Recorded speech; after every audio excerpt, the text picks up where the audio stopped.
Good evening. Ladies and gentlemen, WeatherBrains episode number 1032. 1032. This is for the 27th of October, 2025. Hey, it's Halloween week. Where did the year go? Like yesterday was just January. I mean, all of a sudden, Halloween is coming up Friday, and we've got Thanksgiving next month. All the Christmas stuff is out in the stores. I mean, it is accelerating as we speak. But welcome. If you're new here, this is WeatherBrains, the weekly show for weather geeks, dweebs, nerds, dorks, and weenies. We are about to celebrate 20 years on the air as a podcast. Who'd have thunk it? We started the show in January of '06. So we are almost to 20 years. How cool is that? But glad you're here. This is the pre-show. If you're looking for the regular start of the show here, move the slider over about 9 minutes. And but for the next 9 minutes, this is the pre-show, the magical part of the program where we typically do three things. We share boring personal stories, humorous anecdotes, and from time to time we say outrageous things.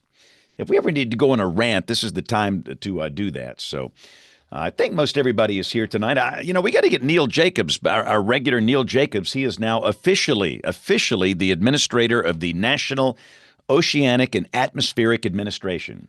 How cool is that? Kind of a big deal. But he promises once we get the government open again, obviously it's a horrible time for him to come in with the government shutdown. But as soon as we get things back up and running, he promises he will check in with us. Anywho, got some chilly air down here. We might see a little frost on the pumpkin down here in the low latitudes later this week. We've had some desperately needed rain. Of course, the big story, it's Melissa. Let's see if the new advisory is in. Probably is. Not quite yet, but on the latest package, the Hurricane Center has the sustained winds at 175 miles per hour. Wow. How about that? In fact, let's see here. I can open up a quick loop here. This would be from this afternoon. And there you go. Wow. What can you say? I think the first one in my professional career like this that I've worked was Hurricane Allen back in 1980. But back in 1980, we did not have the really, really, really good high-resolution imagery like that. But that's just absolutely astounding. All right, but let's we'll talk about that as we go. But let me stop this and let's bring in our guests here. But yeah, I know that Josh Morgerman is down there. iCyclone. I cannot wait to hear his reports. He has been through so many of these catastrophic hurricanes. But yeah, for me, the first one like this was Hurricane Allen back in 1980. And goodness. But the concept is, and I'm sure that if you're a weather dweeb, you've been keeping up with this, it should begin to make the north turn overnight tonight and come right over Jamaica with the eye probably coming over maybe the western side of the island, which puts most of the island on the bad east side of this thing. And from there, it comes over eastern Cuba as a Category 3, and then ultimately affecting the southeast Bahamas. Then it accelerates up toward really Bermuda and finally becomes post-tropical. But goodness, what a storm. All right, Shane, I have to do this to see you here. Your video is flipped. So, let me unflip it. There you go. Can you hear me okay? Hilltoppers. Hilltoppers. Yes, go Big Love Red. the Hilltoppers. Love them. Yeah, you're loud and clear. Looking good now. We got your video flipped. Looking good. Excellent. And I do see Dr. John Gordon on the line. You, Hey, sir? hello. Hi, Eagle. How are you doing? I'm blessed. How are you, sir? I'm very blessed. And we're going to have a great show tonight. We got the Kentucky contingent. We do. I feel Yeah, good about this. Very good about this. Stu, can you hear us okay? I can hear you just fine. Am Hey, I coming Stu. through You know okay? when Yes, you're loud and clear. But when you're in the presence of John Gordon, you guys have to shape up here. I'm just telling you, you guys have to be on your toes. It's going to be That's right. it's going to be good. It's going I to be a good watched, hour. I watched, I watched some of your coverage in Southern Alabama. You did great, James. We talked about a week ago, about 6 to 7 days in the Deep South, Fort Worth, Mississippi, Alabama. You guys did really good. Yeah, we had a couple of little spinners down in Baldwin County. Baldwin County is basically on the coast, and we had one yesterday morning, and then we had another little one last night. Thankfully, we had no injuries. But I tell you, the biggest tornado of them all on the coast was actually one early this morning at Mexico Beach, which was just devastated by Hurricane Michael. But there was some pretty significant damage to the beach. That signature looked horrible on radar this morning about 5:30, 5:45 coming right in, and so there was a good tornado warning. And but an RV park was just totally trashed, and we're very fortunate that in a situation like that we had no fatalities. But that was in Mexico Beach near Tyndall Air Force Base, which is just southeast of Panama City Beach early this morning. So it's been a rough ride for our friends on the Gulf Coast, but around here, just cool, stable, wet, wet, good. Wet is good. Rain. So I know that Bill Murray is out and Troy is out, but I think most everybody else should be here. Um, so let's see. Jerry, can you hear us okay? Yes, can you hear me? Yes, sir. Jerry, have you ever heard of John Gordon? I've heard a name a few times.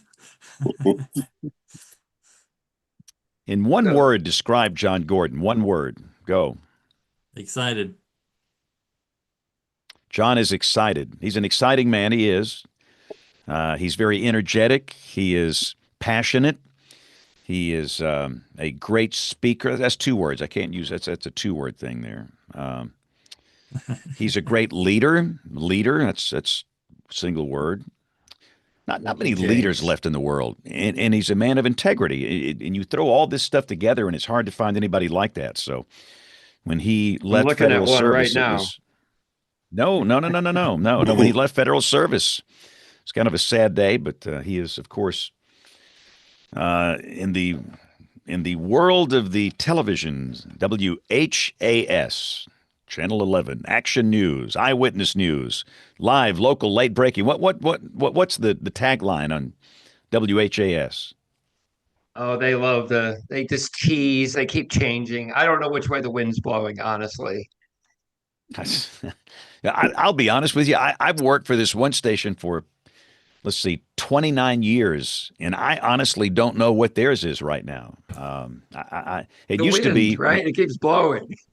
yeah, when they came on the air, that was we're building our station around you. I know, I remember that from 29 years ago. I think they had that for like 3 years, but I need to get plugged in. You see, weather people, we're like lepers. Nobody wants to. They don't know what to do with us. They have no idea what to do with us. We're not journalists. We don't act like journalists. We know nothing about journalism or television. We're just weather people that look at maps all day and deal with numbers and act strange. So they tolerate us.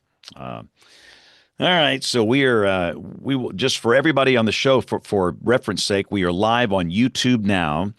We will go live on local television market where I am down here in 30 seconds. And we'll start the recorded show at the top of the hour, which is how most people listen to this. But we are live on YouTube. So if you say anything, I'm just letting people know, not that you say anything you want to take back, but we are on YouTube. So, all right. And we're coming up on 15 seconds, and we will start this partay. Let me be sure I've got everybody's audio. I think Shane, you're still there and you're still right side up. That's good. When Shane first came on, he was little out of phase there, about Like 90 degrees, but he's good. Diana Ross, I was upside down. Ooh, an 80s music reference. I like that. That's That's my fantastic. era. Oh man.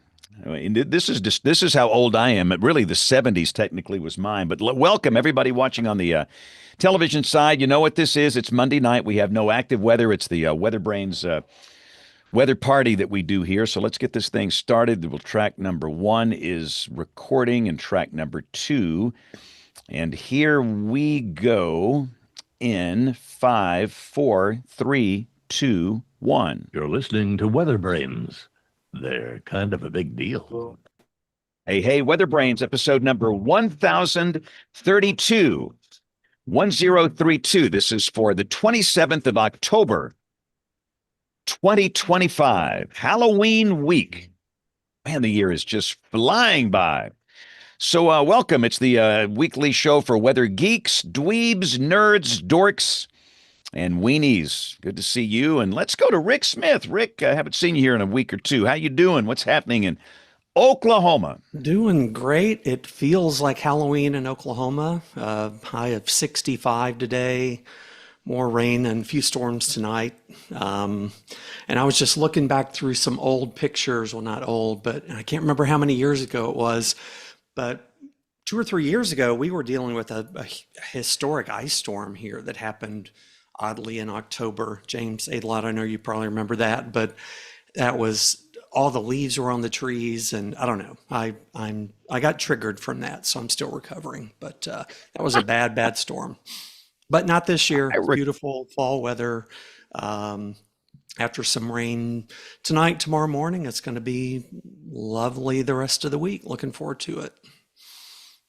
Awesome. Yeah, I recall that ice storm. James Adelot, where were you during that great ice storm up Interstate 44? Well, watching it ice mostly in central Oklahoma and thanking my lucky stars I was not dealing with it as much. We kind of got a glancing blow from it, but as I will always say, water from the sky in the frozen form is never, ever good. No, not for those of us in the weather business, the public, for anybody. It creates mass weeping and gnashing of teeth. Now, I'll say this, where we are down here in the Deep South, we have really not had a catastrophic ice storm. I mean, one of these where a million people have no power, where it is disruptive for weeks. We've not had one since 1982. And I'm not saying we're going to have one this year. I'm not saying that. But I'm just saying at some point, your luck's going to run out. It's going to happen again. But that 82 thing was just absolutely horrible. And most people, obviously, are not old enough to remember that. They don't know that it even happened. But and we did not do a particularly good job. We fouled up the timing of that. The whole thing was just a mess. So ice storms, I do not do very well. I see Jen is on the line here. Jen, it's like, where's Waldo? Do you want to give us a clue as to where you are this week? I am still in Southwest Florida, just a little bit longer. I've been working on getting ready for my move up to Virginia, and we're going to be looking at over 50 tornadoes. I think we're going to start kind of looking at it. That's how many fatality tornadoes that have occurred in Virginia that we know about. And so we're about to embark upon a big history trip. So I've been doing all the planning and the phone calls and trying to set up times with history centers and libraries. So there's all that goes into it. So we know where we should go and who we can talk to and maybe do some interviews and even drive some of the tracks. So that's what I've been working on. So these little downtimes get me ready for the big trips. So just a little bit longer down here. We get the cooler air down this way too in the 70s over the next few days. So I'm looking forward to that before I have to go find some long johns to put on when I move further north. I'm not going to be used to it. Now, we might see some frost down here at this latitude. Yeah. The Friday morning and Saturday morning, it's going to be a little brisk. So you gain latitude, it's going to become a little chillier up in Virginia. So what was the best part about being in Southwest Florida? What's the highlight? It's the just the beach. I mean, it's just grounding and just the nice breeze and just really refreshing air, I think. I mean, yeah, it's warm down here, but it's been great for me just to have some time to ground and uh, just give myself a minute before I start hitting the road pretty hard here. But that's been my favorite part is just coming down and just relaxing a little bit at times in between the research. Yeah, I think there's just something therapeutic about just walking out on a beach, and it's something about that the sea breeze and the sound. It's just very therapeutic. I will agree with you there. Oh, I see Kim has joined us, the commissioner, Kim McLean. How are you, ma'am? How's life in Oklahoma? It's okay. We're hanging in over here. You know, I'm just waiting for the seasons to decide what they want to be, as everybody else is. But I've enjoyed the last 48 hours or so in fall. And if we could remain here and not lurch straight into winter, I would really appreciate it. But we'll see what we can ask for. Yeah, and obviously the big story in weather, it's Melissa, this horrific hurricane that is scheduled to turn north tomorrow, coming up into the island of Jamaica. Has anybody on the show ever been to Jamaica? I have not. Looks like we don't have anybody that's been there. I know that Morgerman is down there, Josh, Cyclone, and there are some others that are actually going to ride this thing out. And of course, you know, Josh, he has been through hurricane after hurricane like this. This is nothing new for him, but the whole thing's still terrifying when you see people down there. But we'll talk about that later. But we've got to bring in our guest. And Bill Murray is out this week. Troy Kimmel is out this week. But we do have the legendary John Gordon. And John, this is you got some Kentucky folks on here, so I'm going to let you set this one up. So go, take it. The show belongs to you. Thank you, Jim. So, Weather Weenies, this show is about climatology and observation data and how to build a mesonet network. Pay attention. You're going to learn a bunch about high dollar, not your local hardware store $4 rain gauge. Okay. So we're going to go through these three guys here. So Dr. Jerry Brodsky, I'll introduce him here first, state climatologist for Kentucky, the director of the Kentucky Climate Center, and he's the director of the Kentucky Mesonet. He's a Kentucky boy, and he came home. He used to run the New York network. He was the program manager up there, got his BS from St. Louis U and master's and PhD from James Adeldot's home, OU, baby. There you go, James. You should be smiling. Welcome, Jerry. Oh, thank you. All right. And we got Stu Foster. He was the previous state climatologist and the head of the Kentucky Climate Center and the builder. He built Lincoln Logs. He put the mesonet together in Kentucky against all odds. And he got his PhD at the Ohio State. Welcome, Stu. Hey, thanks, John. Happy to be here. You're from West Virginia, right? You're not a Kentucky boy, right? Not from Kentucky, but been here since 1988 and raised a family here. So we've got some roots that are pretty deep now. Okay. Well, welcome, Stu. Last but not least, Mr. WBKO, the former chief meteorologist for years, Shane Hollanday. He's the outreach manager for the Kentucky Mesonet and the Kentucky Climate Center. Began working there in 2023 after 22 years. Is that why you lost all your hair? Is that what happened, Shane? Exactly. It's all those severe storms and winter storms. They took it away from me. So before I forget this, how close? Go ahead, James. I feel the pain. That's all I'm saying. I feel the pain that Shane has. I'll just leave it at that. How close was the December 21 tornado to your station before we get into the climate, Shane? How close were you? Tell us about that real briefly. Oh, wow. It's like Don Adams to Get Smart. I was that close to missed it by that much. That much being specifically 800 yards or about a quarter mile. And this was the bigger of the two tornadoes that struck Bowling Green on the early morning of December 11th, 2021. The bigger one being rated EF3 with maximum winds of 165 miles an hour, just 1 mile per hour away from a 4. Lost 17 lives out of that. It was a rough night, longest night by far of my career. Yeah. So let's get into the whole climate stuff. So first, Jerry and Stu, I'll let you both answer this. What does a state climatologist do for our listeners? Tell them what it does, and how do you become a state climatologist? Stu, go ahead. All righty. The state climatologist position, it varies a little bit from one part of the country, one state to the next in terms of what the major challenges and opportunities are. But here in Kentucky, the position of state climatologist is housed at Western Kentucky University. That goes back to an agreement that had been signed with, at that time, the National Climatic Data Center, now the National Centers for Environmental Information. And the position was appointed, has to be approved by the university president, had to be approved by the director of NCDC at the time. And the state climatologist is a voice, a public voice across the state to educate people about issues relating to climate, in particular Kentucky's climate, and also work very closely with a number of state agencies, particularly in the area of drought. Water management issues are certainly very important here in the state. Jerry? Yeah, I think Stu summed it up well. It's interesting when you look back in history, the Weather Service had a designated person that was a state climatologist for a long time. And then in the 1970s, the federal government decided to, get out of the climate business.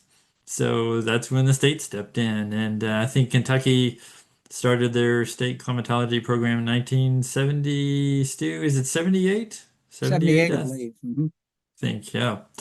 And so Stu was the second state climatologist, and I'm the third. But a lot of states started around that time, within a few years of the federal government getting out of that business. So, but there's been a state climatologist going back a long ways. It was just usually a National Weather Service employee. So how many, does every state have a state climatologist right now, Jerry, or are there some missing? Ooh, I want to say there's at least a designated person for every state. I think for a long time there was 49, and Arkansas didn't necessarily have one, but I know that they do now. I think there's one for each state now. Okay. And you're part of what group? Tell me the name of the group of all the state climatologists. I bet you James Aeldot will learn. We're the AASC, the American Association of State Climatologists. Okay. So let's talk about the mesonet, Stu.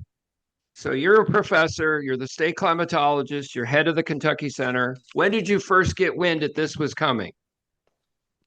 Back about 2005, probably. I may be off by a year.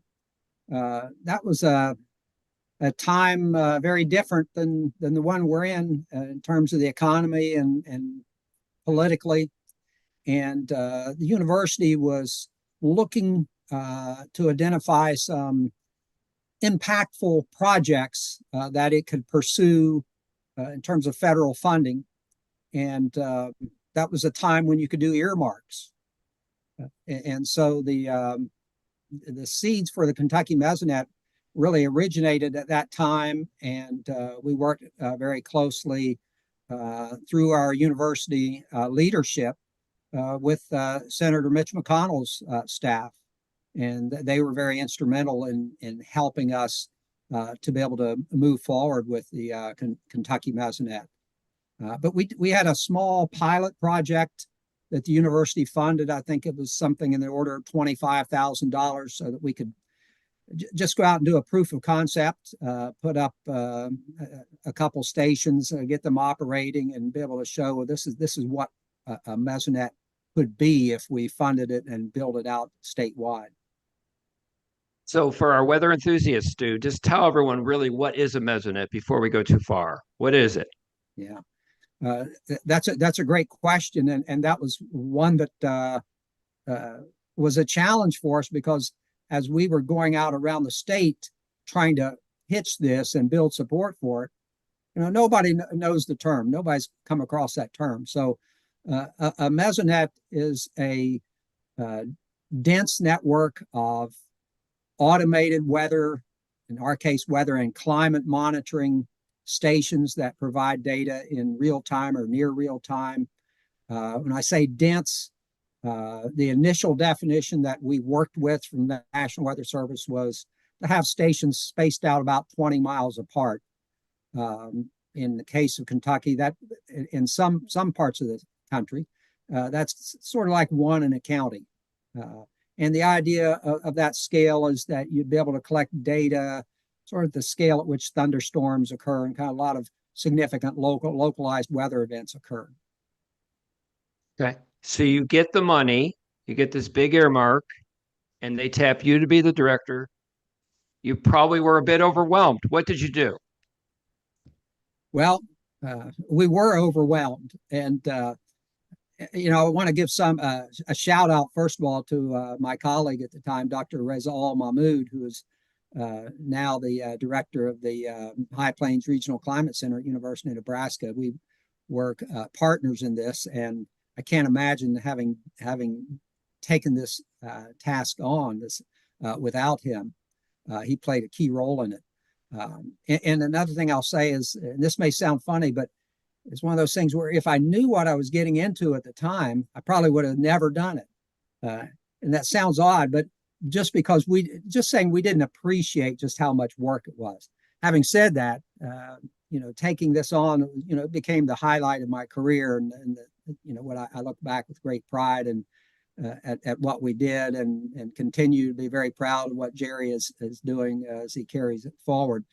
But the funding came through the National Weather Service, and we had meetings with Weather Service representatives. The first thing that we had to do was start building relationships.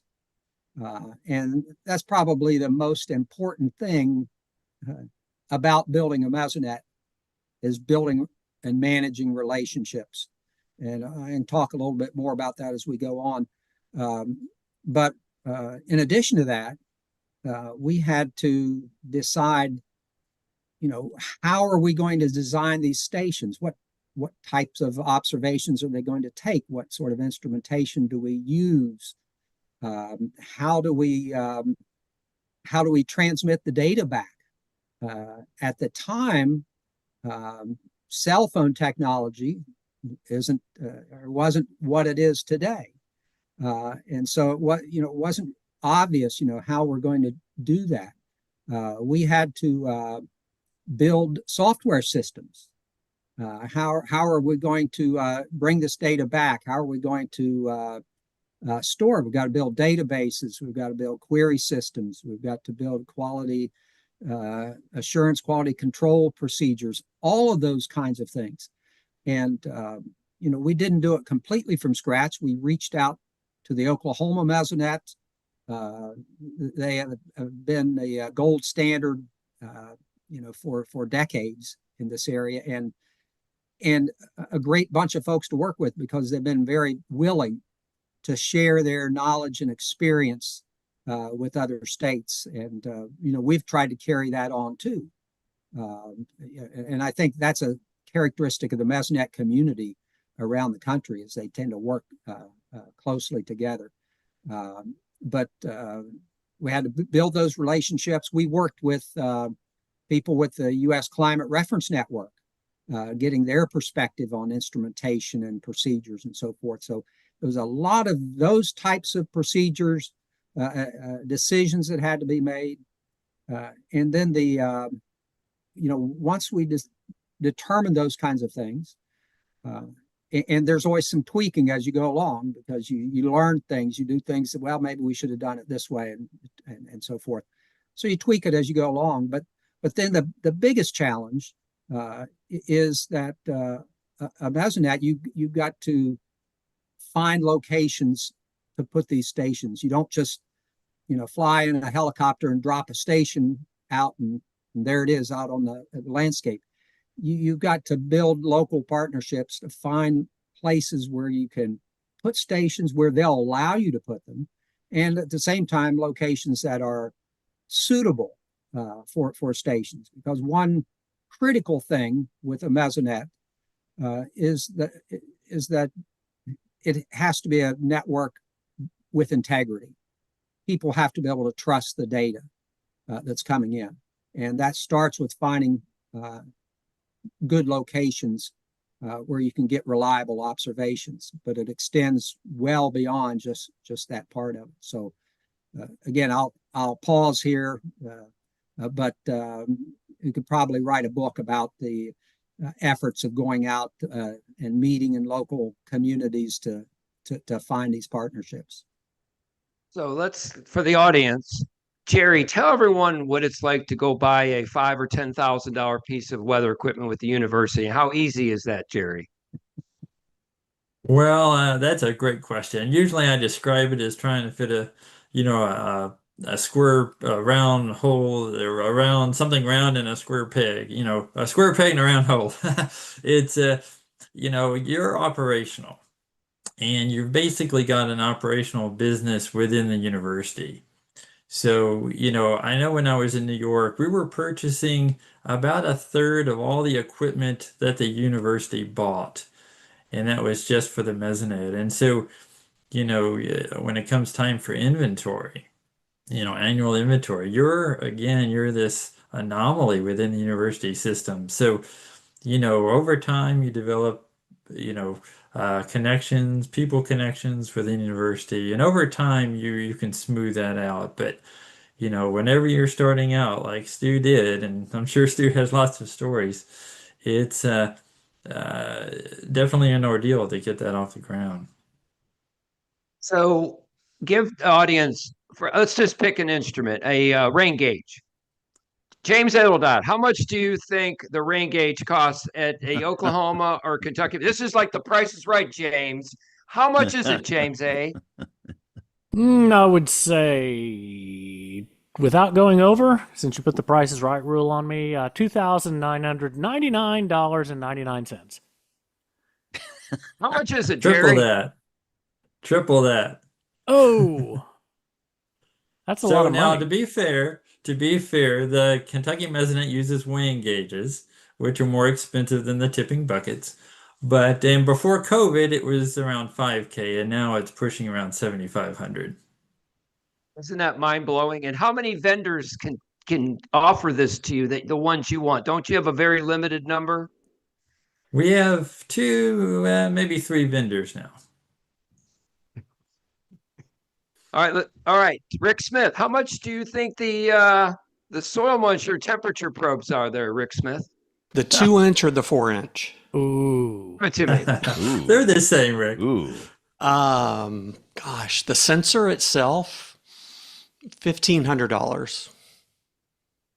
Bingo. Perfect. What? Wow. I'm out. We have a winner. Good night, everybody. We have a winner. Okay, showdown. But we have 5 of those. Stop per when you're site. ahead. So now you're talking You have real 5 money. per site. 5 per site, correct?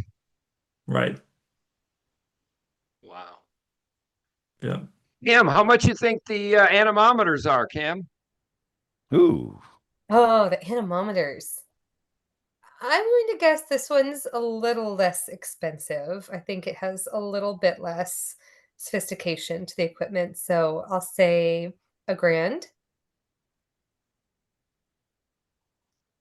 I think around 1,500. Okay. Pretty good.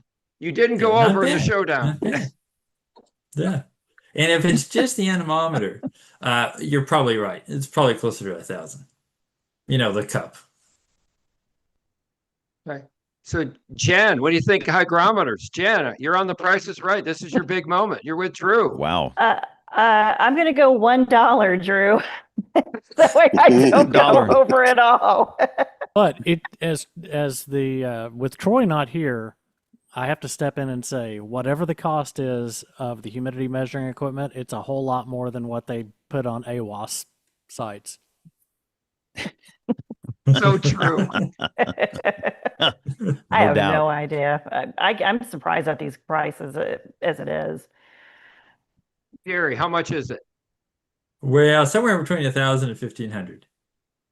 Okay. Goodness. Yep. And when we got you to do the web for the whole setup, what do you think, James Spann, to put the whole webcam system in at each site? What do you think it is? So just the video, just the video. All the stuff associated with getting the webcam going. How much do you think that whole thing is? Per site. Depends on the quality of camera that you're using. That you can get a cheap camera for next to nothing, or you can get a really good high resolution professional camera. So there's a big spread here. I'll say $3,000. How much is it, Jerry? 200. Ooh, the cheap route. Okay. Yeah. Well, So maybe what is your 250. they're not webcam using the same setup? cameras we use. Yeah, I know. I've gone I thought it over. was I more lose. too. Oh, Jerry, what that's is your setup on the webcams? What is your setup? oh goodness. Shane, do you remember that vendor? Do you remember the company? I don't off the top of my head. I believe we used to have CCF 3s. We replaced those within the last couple of years. Prior to September 23, in my early months with the network, we had just 22 sites that featured webcams. And these webcams only updated every 15 or 30 minutes. We have since more than tripled that fleet. We now have more than 70 sites that feature real-time webcam imagery that updates every 5 minutes. Okay. What other instruments you got up there, Jerry, for the audience? Well, let's see. We've got your normal air temperature. You've mentioned the humidity and the winds. You mentioned the soil probes, the camera. We have a pressure sensor at every site from Visela. Hey, how much, James? This is your chance to redeem yourself. How much do you think that is? Pressure? 1,100. Not bad, not bad. I want to say it's around a couple of K. All right. Excellent. Well done. I didn't You're go. I gonna didn't be go. the I didn't go ESPN over. picker. You You're didn't going to go be the over. ESPN picker. One of these days. One of these days. So all those And instruments. Now, go ahead, Jerry. oh no, go ahead. Go ahead. So I want the audience to appreciate. Tell them what it was like to put a site in that got vetoed over. Tell them some examples of some things that did not happen because of blank, like in Trimble County, Stu. It's very interesting and somewhat unpredictable as to what would happen. First of all, the flip side of that is we would get offers to put stations in places that made you cringe. Say, we'll be happy. You can put it out near this building on this gravel parking lot, things like that. We'll be happy to let you do that. It's like, no, we can't do that. But we, in multiple cases, found locations that would be ideal. You mentioned Trimble County. It's located a little bit northeast of Louisville and along the Ohio River. We found a great location there on public property. I won't embarrass anybody, but on public property. And it was what we would consider, and many other counties would consider, an ideal location. But in their mind, a site on said property, might attract people to come in there and try to climb the fence, and they didn't want to have the liability for that, and so no deal on that. And we had other cases on private property where it was a case of I don't want to look out my back porch and see that tower sitting there 300 yards behind my house. My sense was after a month, you won't even notice it's there anymore. But it was rather unpredictable, the kind of reasons that we would get. But having said that, on the positive side, we had numerous people around the state. We worked a lot with county extension agents, with emergency managers, with representatives of school districts and other, in some cases, just private citizens. Who really just bent over backwards to try to help us find sites. I recall a couple occasions of just taking a day and driving around the county with the elected county judge executive, and trying to give feedback as to what we're looking for. And while he's showing me some different options, and in the meantime, I would learn a lot about local politics. But again, it was part of building those relationships that are so critical. That's right. So you had, but I remember one site, James Spann. Well, Stu won't say this, but I will. This was going to be on a school property. The superintendent wanted it. The councilman wanted it. The state representative wanted it. The mayor wanted it. But the maintenance department of the school did not want to mow around another object, and it got vetoed. Oh, come on, man. Come on, man. Yeah. Oh, Stu, is that true? That's true, is it not, Stu? Yeah, you just never know what's going to happen. So, all right, you're building the network. What were the big challenges you went through? I know Beth Hall is listening, my friend, Indiana state climatologist. Hi, Beth. And so what advice, what were the challenges? What were the things that you went through in building this network like Ken Crawford did in Oklahoma?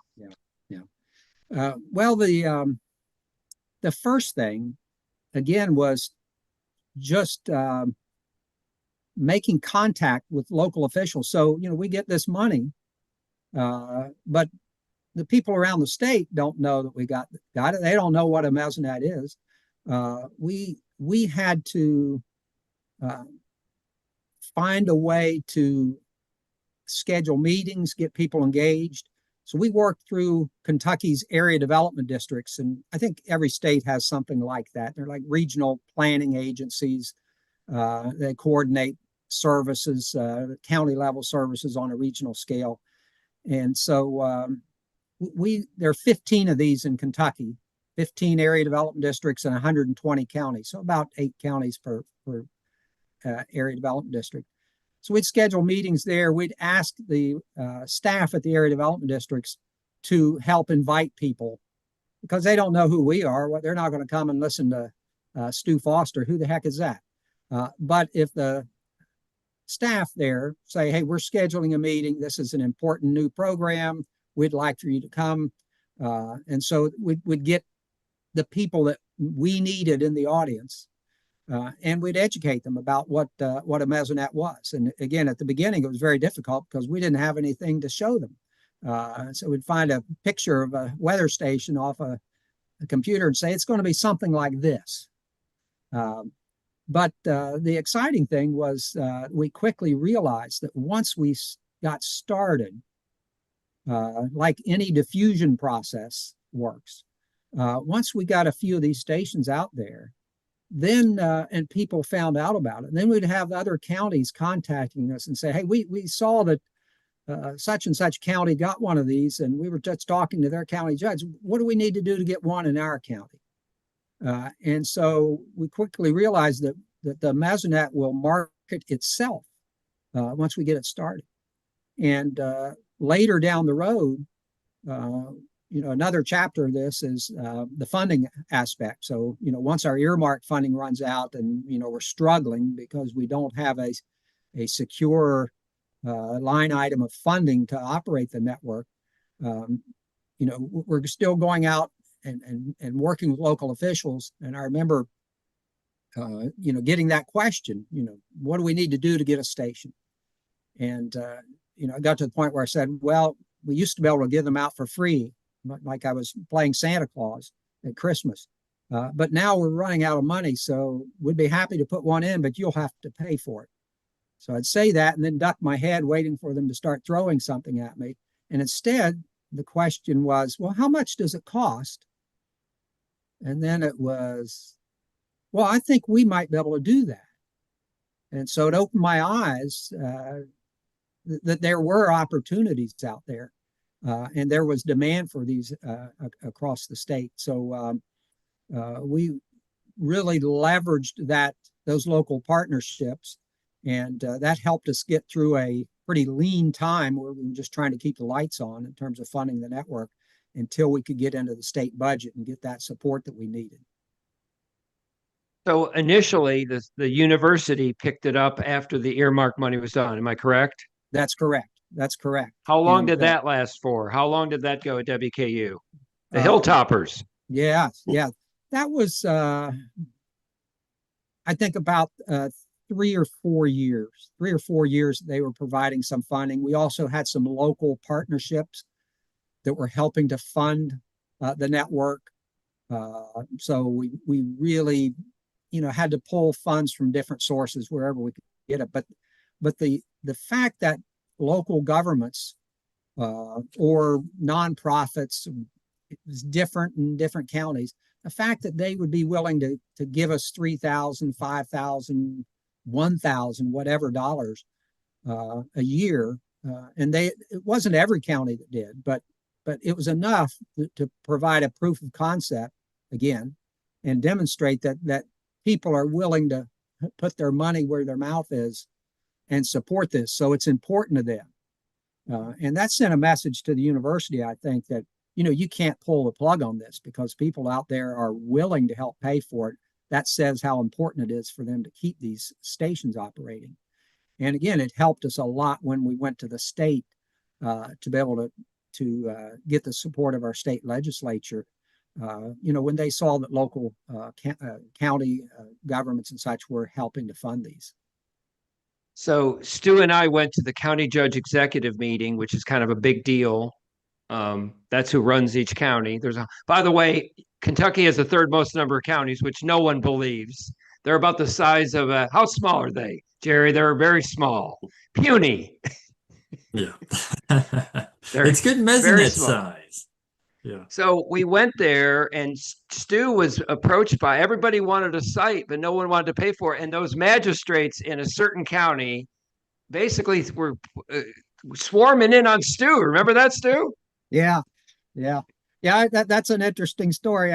Again, I won't mention the county, but I had been in Lexington, Kentucky, there for a meeting one day, and got out around noon or a little early afternoon, and was driving back toward Bowling Green, and had arranged to stop on my way back at a county where I was trying to get some support. And the county judge had granted me the opportunity to speak at their meeting of their county commissioners or magistrates. So on the way down there, it was a day with some active weather, and there were some severe storms that went through that area, and we had a station in the next county. And so I made sure before I got to the meeting that evening that I had documented what the peak wind gusts were in the next county over that had a station, and how much rain they had and all of that. I thought, okay, this is perfect timing for me. I'm going to go in here and sit down a meeting on a day where weather is front and center in everybody's mind, and I'll be able to make the case and they'll support it. So I go in there and do that, and they call a vote, and on one side of the table, I learned a lesson. It was, do you support funding the Mesonet? Yes, yes, yes. And then it went to the other side. No, no, no. And so the lesson I learned, which people told me I should have known before I went, was you never go and ask for a vote until you know what the outcome's going to be. But anyway, you learn lessons as you go along. Good lesson. I wanted to bring up the instrumentation. So James Adeldot made a comment about AWAS. Tell our listeners the accuracy of some of let's go through temperature. What is your accuracy? Oh, goodness. Oh, this is tough, John. Well, it depends. There's a lot of things that can go wrong. But probably about a quarter of a degree. 0.0 something, yes. Same thing on dew point. Would you make James happy with his AWAS stations? So, yeah, absolutely. And how often do you guys calibrate this? How often do you go out and calibrate your equipment? So every sensor has a calibration period, and it depends on the sensor. So some sensors, like RH, it's every 18 months. We'll pull that sensor and recalibrate it, or in a house, or usually we send it back to the factory for recalibration. Temperature, it's every 2 to 3 years. Pressure, it's every 5 years. Some sensors, like the rain gauges, we can check in the field without sending them, without pulling them back. So it really does depend on the sensor, but typically it's every 2 to 3 years for most of our sensors. Okay. And Tell the listener, go ahead. I was going to say I'll add something that Jerry didn't mention there, but with the temperature sensors, we have redundancy built into that. So instead of just having one sensor, we've got 3 sensors out there. So there's some kind of designed checks built into the system. You can take a look at those 3 and see whether one of them is drifting out of line with the others and such. So, beyond the sensors, Jerry might talk about all of the work that goes into checking the data as it comes in to verify that everything looks right. And that's an important point. I think Kentucky is the only network that has the redundant temperature sensors, especially within the same shield. Oklahoma has redundant rain gauges at their sites. Now they use a tipping bucket, so it's a lot cheaper gauge than say the weighing buckets that we have. But that is a nice aspect of the Mesonet systems in that they have, where we can, redundant systems. For example, we have, the 5 soil sensors that we can use to help compare and quality control that data. We have usually temperature at multiple levels, in our case 2 and 9 meters, and other networks have multiple levels of temperature and some redundant instrumentation, which really does help with quality control. Yeah. And a lot of that design effort goes back to the initial stage where we were having conversations with representatives from the U.S. Climate Reference Network. Bruce Baker was key person back at that time. It was that was one of the most significant decisions we had to make, was do we invest, because it costs more to put in that redundancy, costs more to put in a weighing gauge than a tipping bucket, as Jerry was saying. And so we had to make the decision, are we going to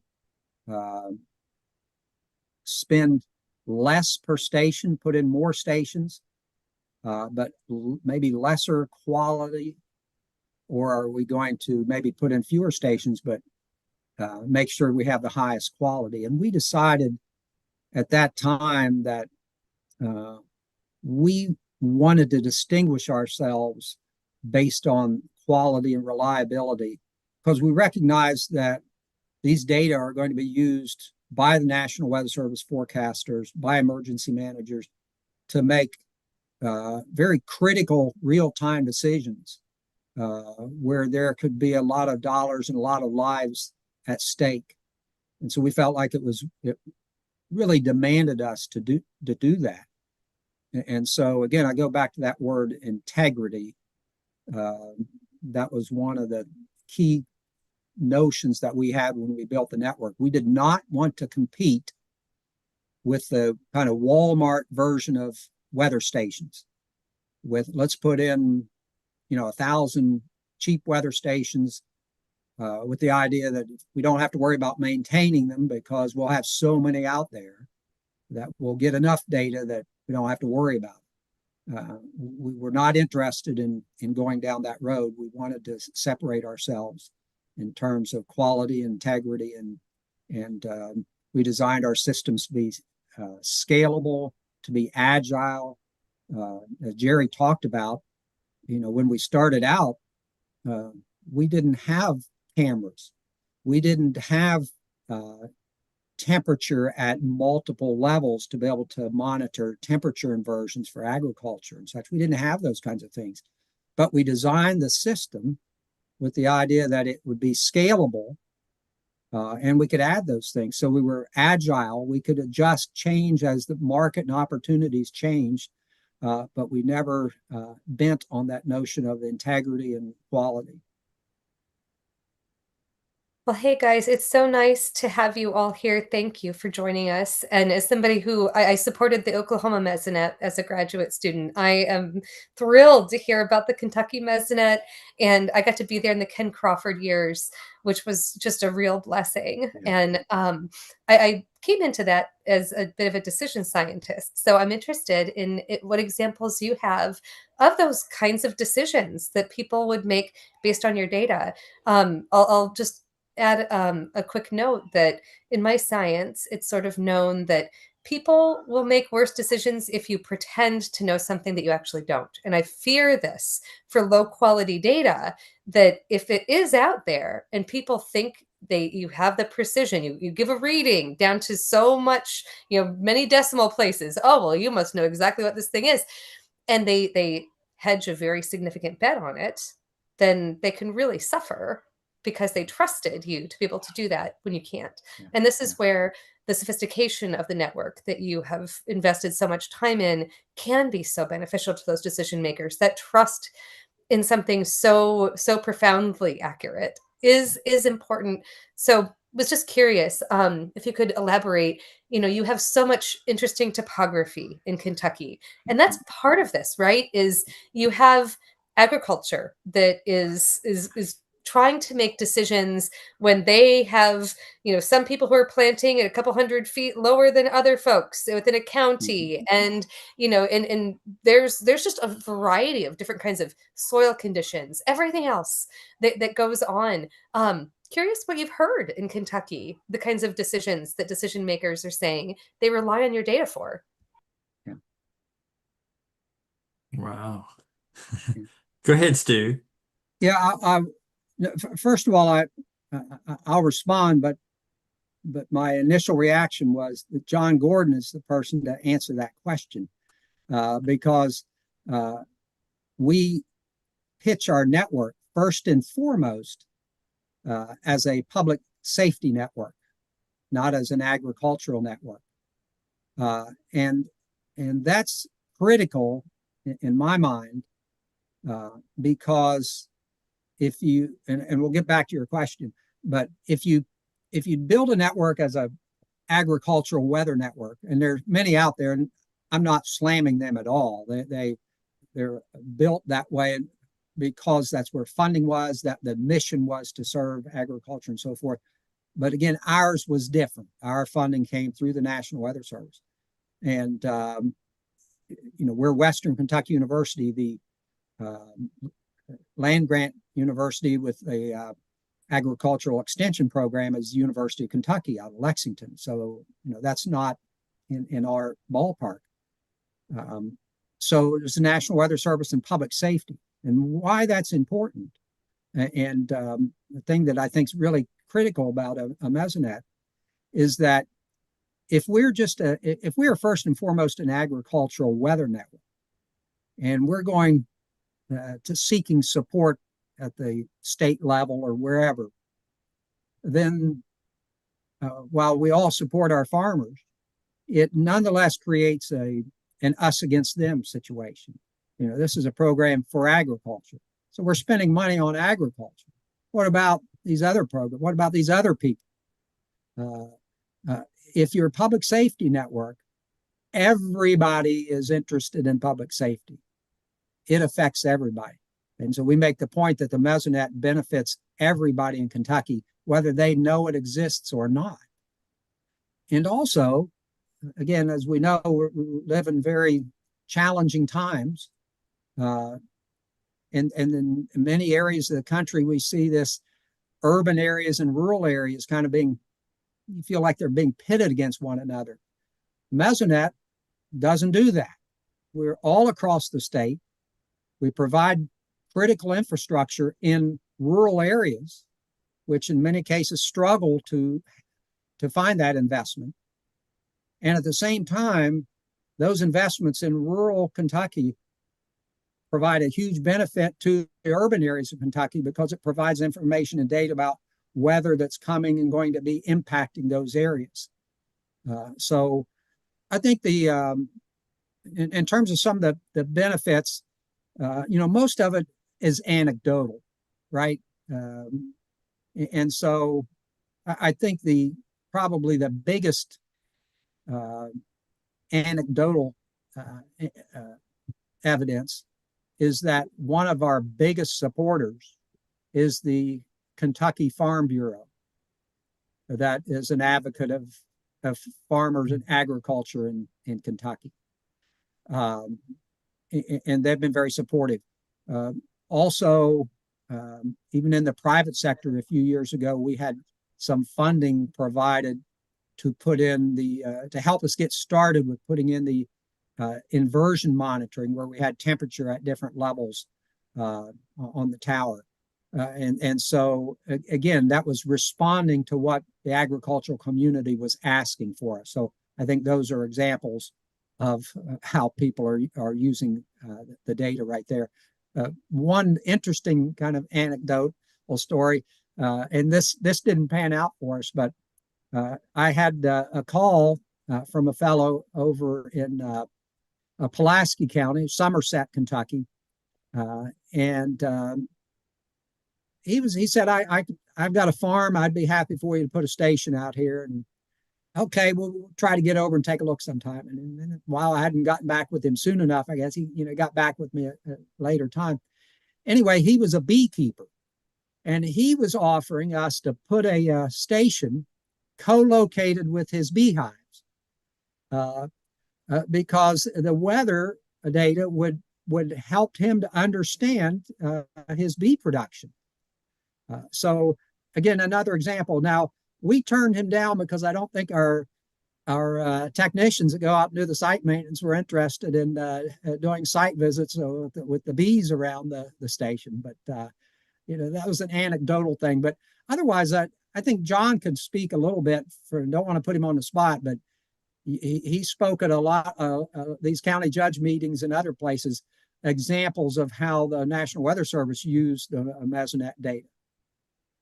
Well, I'll make this really quick. Is they created, Rick Smith, you'd love this. They created wind tables for the Weather Service: 1 hour, 6 hour, 12 hour, 24-hour peak winds. I told him that's the most important piece of equipment at all. I need that. Otherwise, all you got is the AWOS, ASOS temperatures, and you're just got wasteland of nothing. You have nothing. And so that helps us make really quick decisions. Plus the rainfall rate stuff that you're doing now, Jerry. I'm telling you, people get all upset about this, but global temperatures are up. That's just a fact. And when they're up, you have more water vapor. And when you have more water vapor, you could have problems. Go ahead, James Spann. You're going to whack me here? Nope. Rainfall rates Wasteland are of Nothing. Wasteland of Nothing is the show title, by the way. Yeah, I like right. that. Jerry. Yeah. So Jerry, Jerry didn't go back to Kim, but I mean, rainfall rates, I think decision makers is one of the best things that you provide. Yeah, I mean, you look at Kentucky the last couple of years, and we've been hit just extraordinarily hard with flooding. And the Mesonet's really the one comprehensive tool out there where you can get. Right now, we're in 80 counties. We're working to expand into all 120, but there's nothing like having precip in real time in 80 of your 120 counties. I mean, the situational awareness is just fantastic. And one great thing about Mesonets is the fact that they're multi-useful. And we've talked about emergency management. We're also ingesting all of that data into the operational models. So the whole state's benefiting from improved forecast because we're ingesting all of that data in real time. We're also, we work with ag, as Stu mentioned. We have a variety of ag tools. We work with the land grant schools, and most Mesonets do that. This is kind of typical of other Mesonets as well. And we work with transportation, we work with education, and you can just go on and on down the list. And when I was in New York, one of the most interesting use cases was we had just deployed the network. We had cameras at all the stations, and I was contacted by the state. Oh goodness, I forget the name of them now, but they flew the helicopters for emergencies, and they reached out to me and said, "We love your cameras because there's a large part of northern New York where there's just no information. And our cameras were the only tool they had to know about cloudiness, fog, and they looked at our cameras every morning to know when to fly and when they couldn't fly. And if there was an emergency, they would look at our cameras to know whether or not they could fly up there. So that made us feel all nice and warm and fuzzy, and that was cool. That was just, one of those neat. Wow, I didn't know, we could help with that. And we could go on and on with stories like that, but it's really neat. I'll just dovetail too off of what Jerry mentioned about noting not only the mesoscale differences when it comes to weather going on across the state, but also microscale variability. I remember in the early years of the network when it was started back in 2007, 08, and 09, and we started to see more sites built during that period. I was working in television at WBKO at the time, and ours was the first TV station to ink a deal or MOA, Memorandum of Agreement, to carry Mesonet data both on air and online. But I remember very well two significant events during those early years. One was the ice storm of '09. So John and Stu remember this one all too well, where a lot of the wind sensors stopped moving during that final week in January when temperatures got below freezing, and we had an enormous amount of QPF and precipitation with that event. And then 1 year later was a flood very similar to the one we encountered back in April. This is on Derby weekend of 2010, where we had double-digit rainfall totals within a 48-hour span. By that point, the network was even more populated. And that helped my colleague at the time at WBKO, Chris Allen, and I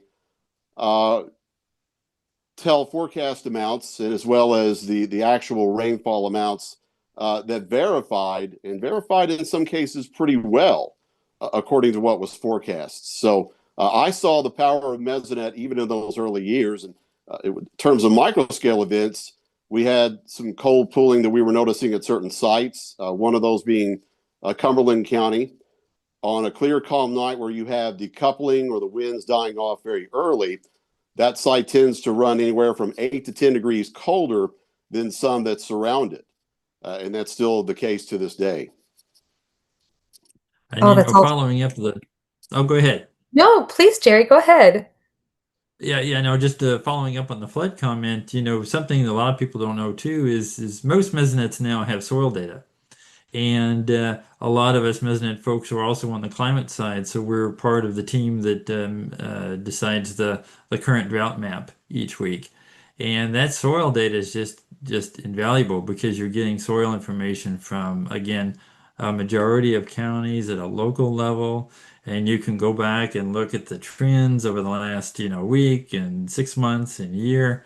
And that is just so helpful when you're determining that drought map. And that drought map actually has financial implications for farmers because that drought map is used to determine, in the case of, in periods of drought, the monetary refunding of money to the farmers. So the Mesonets really do help pay for themselves over time. And I know, Kim, you've written a paper about this, so the floor is yours. Oh, no. And yeah, I'm sorry that I dove headfirst into agriculture as an example. It is because I wrote a paper on that. That was my master's work. And I appreciate, though, Jerry, that you opened up this door, and Shane, and Stu, you talked about the many different kinds of applications that Mesonet data fulfill. I think it was just in a 2-year master's project. I went out. I was asked by Ken Crawford, can you derive an economic benefit analysis of the Oklahoma Mesonet for us to take to the State House, because the funding is always under threat, something that I think we're going to get to as a chapter of Kentucky's story here in a second. And I was working with an economist. I had a dual background in meteorology economics and was working with someone here in the department, and we thought about it and just what was feasible to get into, because there are so many sectors involved. What I could do best in that period of time that we could get probably a really great cross section was agriculture. But we also knew Oklahoma had at the time a lot of anecdata about electrical cooperatives really using that data. And in part, it's for things like ice storms, ice storm monitoring, prediction, just monitoring those conditions. So in the chat, I know John Gordon, we were talking about the ice storm you guys had mentioned for Kentucky. And he mentioned that there were 2 inches of ice in places. And I said, well, your power had to have been out for a very long time. And he said 2 to 3 weeks in places. I mean, these things can be societally devastating. And so having that real-time detection, then that's just one very small application for what the cooperatives are doing to manage the supply and demand equation, for the power grid. And so that was a really surprising and complex thing. So I think I'll just add really quickly one really fun agriculture story, since I did go into some depth studying that sector here. And I was stunned when I heard this story. I could not believe that farmers did this. But there was one farmer that had a very large peach orchard, that the mesonet tower had been placed on their land, and there had been some wrestling in this county to get the siting because they had trees and they wanted the inversion data. And that came into play in the early spring when the trees, they have their very sensitive budding that goes on, and you can get early or say late season freezes. And in those cases, some of the things that are done traditionally are like, okay, farmers, you've heard of like in wine country, farmers will take big heaters, the fires they burn, and then blow the warm air out into the fields, whatever. Well, if you have a really large orchard, that's not your favorite idea all the time. And what this orchardist did, they had enough acres that it made financial sense to them when they knew that there was like this 5-degree warm nose over this cold air dome that was exactly at that temperature threshold where they know this is where the crop starts to die. And it's below freezing a couple degrees. It's more like 28, 27 degrees where you're really worried that you're going to lose crop. And but that it was warm, it was above freezing, above that canopy. If they could just mix down that air, and they took a helicopter and they flew it through the night to mix down the air, and they could watch on the tower data in real time how effective that mitigation was. And it cost them an enormous sum of money to fly that helicopter over the course of that evening. But instead of having 90% of the crop wiped out, they lost maybe 10% of it. And that made all the difference to them. And that kind of like risk reward equation it's absolutely impossible to make a bet like that, to put forward that kind of money to do something like that. It's so expensive unless you know exactly what you're getting for it and you can monitor. And I mean, the sophistication of farmers, I was just floored. I was absolutely floored about that in general, talking to farmers across this state. They are sophisticated outfits. And the more that we can give them intelligence, the more incredible their outcomes could be. So and what's funny about the Oklahoma Mesonet, you mentioned, okay, what do we make this purpose built for? The mesonet here was also not purpose built for agriculture. I think that we saw too, this was sort of a side benefit that I was just trying to do an economic valuation of one group where we didn't build this specifically for you alone. It was sort of for everybody in these multiple kinds of public benefits. But man, did they benefit. So I'm not surprised that you had your agriculture folks in the state, even if it wasn't designed, purpose built for them, the kinds of things they can do, they just can't possibly do without that data. And with that, John, I think, sorry, Jerry, you can speak to this, but I know John is excited to get to the drama story of the Kentucky Mesonet. I wanted to go down this path of the decision makers and how valuable this data is to set up just how insane it is to question the value. I can say as someone who's done an evaluation, we paid for our mesonet beyond paid for with just agriculture by the estimate that I derived. And that wasn't with any of these other, any other sector considered. So Jerry, John, go ahead.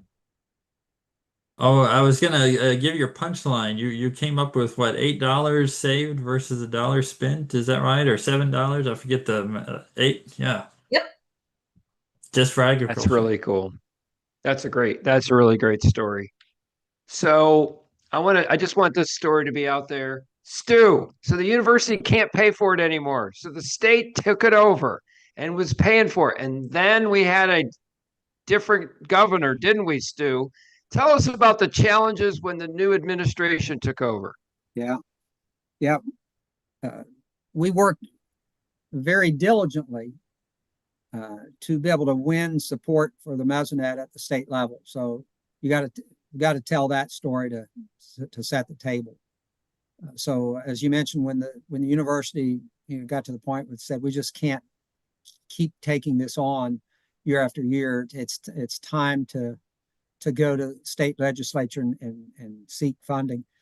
And so we were instructed that before we would do that, you need to create an advisory board to help direct the mesonet, lead the mesonet forward.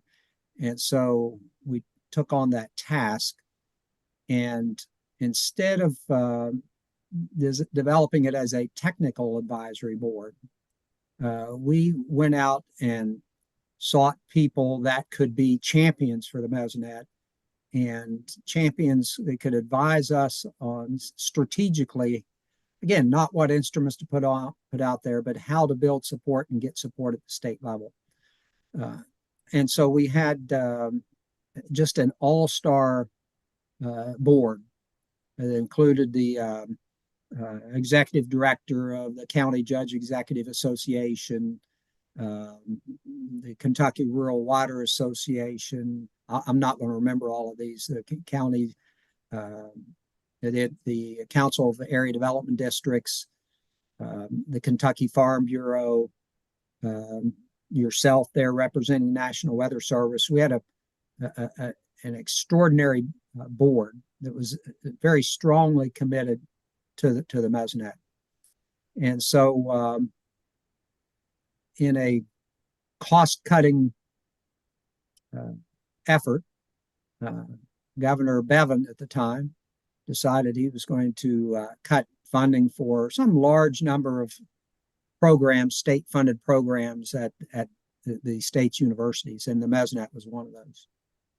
So we'd had a board meeting, or advisory board meeting, at Maker's Mark Distillery. Again, we had a representative from the Kentucky Distillers Association on our board. So all of these people that are on the board represent organizations that lobby in the state capitol, lobby with the legislature. And so they knew how all that works. And we were able to build a plan that to get the word out and build support for the mesonet. And it included a variety of different things. But one of those things was we had a representative on our group that was had a background as a TV broadcast meteorologist. And she was able to contact all of her colleagues.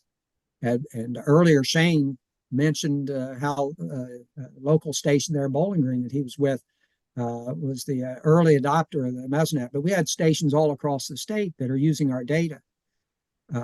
And they went on air with their viewers and basically said that the funding for the mesonet is at risk. And got the word out that you need to let people know that this is important. We had the opportunity, as you recall, John, to speak again at another one of the county judge executive meetings. So again, those are all the elected judge executives, basically the mayor of the county, plus a lot of the magistrates and other elected officials. And we got to speak to them about the importance of the mesonet.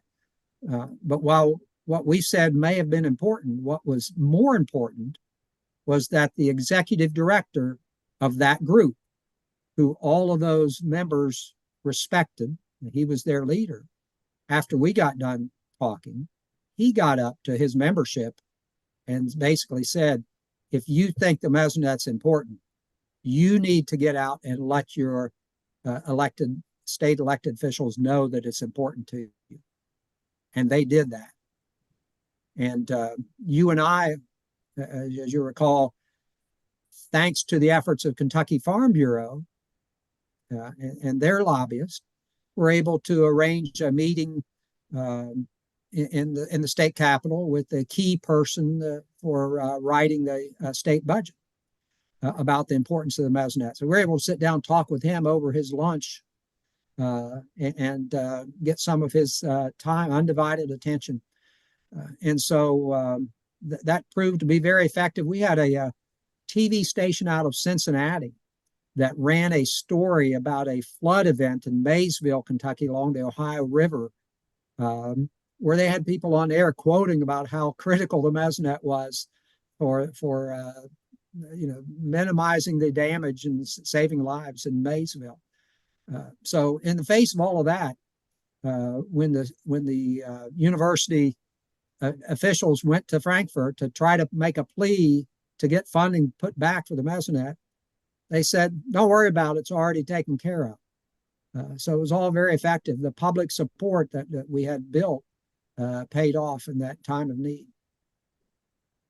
So I talked to members of both parties. I did not lobby. I just answered their questions, Kim and Rick. I just answered their questions. I offered to take the governor. He's got lots of kids. He had a lot of kids. I said, let's you take your kid to the Mesonet Day. And he wouldn't come. And they overrode his veto big time. He got slaughtered. Yeah. So anyway, that was a fun story. Jerry, you've now taken over from Stu. What's it been like as you as the Mesonet director? What's going on with you right now? Well, Stu made it easy for me because he did all the hard work, and then I just come in and get to enjoy all the fruits of his labor. But I think that in general, there's a lack of appreciation for what it takes to maintain a network like this. And people hear, well, they hear the term weather network and they think hardware, they think instrumentation. And it's easy to get money from governments for something new. You see it a lot of times in the state DOTs. They have the roadside networks, and now I know this isn't true in Kentucky, but some states, they can get a new station, but they don't really think about, well, these have to be maintained. And so a lot of weather networks, people think, well, the hardware. But what makes Mesonets unique and special is that they're really end-to-end systems. Yeah, there is hardware in the field, but it's also the infrastructure, the communications, the power. There's the software to pull that data back to a central repository. There's the quality control. There's manual quality control. There's automated routines. There's firmware. There's security. There's people needs. You need field technicians to go out and repair stations, repair sensors, do the calibrations. So there's just so many parts. And for a lot of uses, it's not just the data. A lot of times just raw weather data is not that valuable for them. So you really do need to create some value-added products, at least maps, some simple algorithms like heat index or wind chill. I mean, it's those things that are valuable for a lot of users. But you still need people creating those products and keeping them running. So, a lot of times people may ask, well, why does, a single weather station, the hardware is around $30,000 and, well, closer to maybe 40,000 now. But it takes a lot to run a network, and people kind of question that. And so this gets back to our previous discussion of, our goal now is really to show the value of that information and what's that station worth for all of these different sectors. And so, taking over from Stu is just, again, he's done all the hard work. So now we're just hoping to build upon that success. And so, we do have stable funding now, we believe, and a lot of support across the state. Again, thanks to Stu and the board, of which John Gordon is chair. And so, we're doing a couple of things in parallel to kind of keep that momentum. We do have 120 counties here, and so like a lot of states, we're working to build out to where we have at least one station in every county. And again, the counties here in Kentucky are a good size that if you put one in each county, you're in good shape. So we're working to expand the network. We also upgraded a lot of the infrastructure because the network was first installed in 2008 through 2010, and so it's been 10 to 15 years for a lot of our stations, so it was time to upgrade a lot of that infrastructure, and we're adding a few sensors too, like the webcams that you see now on the sites, and so we're doing that, and we continue to add products and partners. And again, Stu hit it on the head. It's really the partnerships that's going to make your Mesonet. Partnerships at the local level with site hosts, with state agencies. And again, you can't say enough about our site hosts because I don't know that any Mesonet across the country pays their site host. I think they're all volunteer. And so they're volunteering a piece of their property forever, and it's not uncommon for a farm or a piece of property to, that the site host might move or pass away, and that'll be the new owners come in, and you as the network may not even know that. I know we've had that happen several times that we didn't even know until years later. And so, again, site host partnerships, and just building upon that success is what we're trying to do. And so far, we've had a lot of luck doing that. One thing But I I think think what the Stu viewer, started here is really going to be replicated in a lot of other states because, forming an advisory board of users who find that information valuable and really understand the value of that information, who's going to go to bat for you. And, most Mesonets are housed within academic universities, and we can't lobby, for ourselves. But the advisory board, they can be that voice to the government in a way that a lot of times you can't. And the universities have they have lots of distractions, lots of things that they're involved in. And so, you know, uh, and I can't say enough about Western and University at Albany in New York and University of Oklahoma. These parent universities, kudos to all of them for they recognize the importance of those Mesonets. And again, we're an operational unit within an academic environment, and that's not always easy to balance. So kudos to them too. yeah, so Jerry, let's talk about that. You're still a professor. You have to teach one Yeah, class a semester, is that correct? that's right. You're still the state climatologist. You're still Good. head of the Kentucky Climate Center, and you're the Mesonet. How do you do this? James Spann only sleeps 3.5 hours a night. So how do you do it? Well, I have about a day per week for each one. So no, it's a lot of times they overlap, and it's all about teamwork and we have a great team. We have about a dozen folks here that comprise the Mesonet team. We have a fantastic Mesonet manager and Tiffany Meisel, and she's been with the Mesonet now for years and knows every aspect of the Mesonet. So she's doing all the work, and I'm just a figurehead. So it's a great team, and we have just on down the list, just every one of our 12 members fulfills a role, and you couldn't, you take any one piece away, and you're just not the same team. Right. Tell the listeners about some of the pieces of equipment that get damaged from critters. Tell us about the critters. I think everyone will be shocked by this is like Mutual of Omaha's Wild Kingdom. Well, where to begin with that? I can't tell you how many thousands of dollars of rain gauges have been destroyed by ants and barometers. The ants just love them.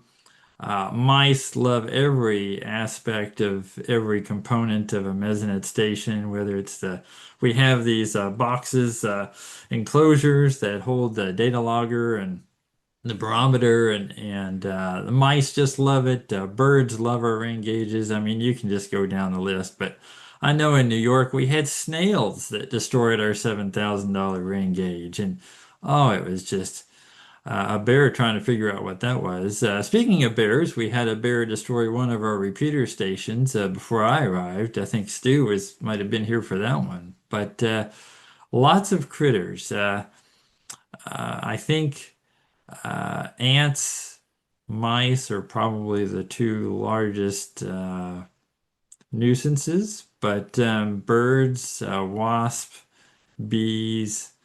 What am I leaving out, Stu, Shane? Uh, I know cows. If cows get into your enclosure, they can do a lot of damage. I know in New York, we one day we started having sensors going out one by one, and we were like, "Well, that's odd." And then we looked at the camera, and the cows had pushed their way into the fence, and they were rubbing up against the station, and they did, oh goodness, thousands of dollars in damage. I mean, the cows are so huge, they can just destroy things. Um, if you name an animal, it's probably gotten in and destroyed something at some point. But yeah, we have lots of stories about critters. And then there's a story, I won't throw anybody under the bus, but when I was in Oklahoma, well, grass fires aren't terribly uncommon. And so, well, let's just say if you visit a station in your vehicle in tall, dry grass, you have to be careful where you park. And I know at least one weather station got, I think, bit the dust because of where we parked. So there's any Allegedly. number of ways that stations can be destroyed. Okay, so Neil Jacobs has commented, our NOAA director. So what do you got there, Jen? Yeah, he just sent us an email, so we'll do a little pre-email segment here. But he writes, one thing the Mesonet data has to overcome is something called representativeness error, which is this issue where the sensor is valid only for the immediate space around it. In topographically variable or urban environments, that data point may or may not be a valid representation of the 3 kilometer plus grid box it falls in. What's interesting is it's less of a concern as the model resolution increases. So using this data in NWP is sort of an art form with a high bar for QC. The NMP is a great program, and they've done a great job managing all the data contributors, not a trivial task. When I was in grad school, I used to help maintain the Mesonet in North Carolina. We called it North Carolina EcoNet, and we'd have to go repair the wiring on some of the stations because goats would eat it. So talk about a critter. There's the goats. Yeah, I'll comment on that. Any comments? Yes, the kind of micro environment or localized environment of the stations is indeed an issue, and we were certainly aware of that, right off the bat here in Kentucky, because again, the state is so diverse in terms of its topography, land use, and so forth. So, on the one hand, sort of the ideal location for a Mesonet station is on a flat plain, out in a flat grassy area with nothing around it. But first of all, we don't have a lot of those areas. And because the terrain is so complex, we would not be able to accurately sample the mesoscale environment or in these localized environments if we required all of our stations to be in those types of locations. So we're very intentional in terms of trying to diversify the types of sites we had. And so earlier there was mention of the site we have over in Cumberland County, which is down in a low-lying area near a stream. And if you look at the topography, and we had some software, we used geographic information systems internally to be able to generate what we call geo profiles. So you could look at where that station is and understand, how cold air might drain down to a site, or what its location was. So we did that for all of our sites at one time. I don't know whether we've been able to keep that current as we add things. That was one of those student projects along the way. But for example, when we get into Eastern Kentucky, we would seek out sites at high elevation. So we have in Harlan County on Black Mountain, which is that highest point in the state, over 4,000 feet. We've got a station, we're right near the peak of that, just a few feet from the highest point in the state. Is that representative of Harlan County? No, it's not representative of anything at all, per se, to the extent that it is the one location that's higher than all other locations in the state.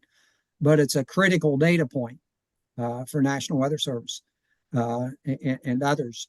And at the same time, knowing we have stations at high elevations, we wanted stations in valleys also. So one of the key challenges in eastern part of the state is being able to forecast where the rain snow line is going to be at what elevation. And so having stations at high elevations and low elevations gives some data that help with that very challenging task.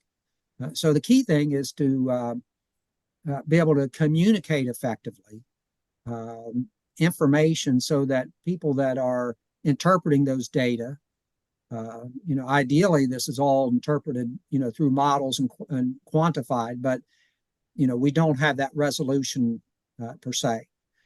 So without that, if we have a geoprofile that people can look at and say, okay, now I understand the kind of locational terrain influences on that site, I can factor that in qualitatively to forecast how I use and interpret that data.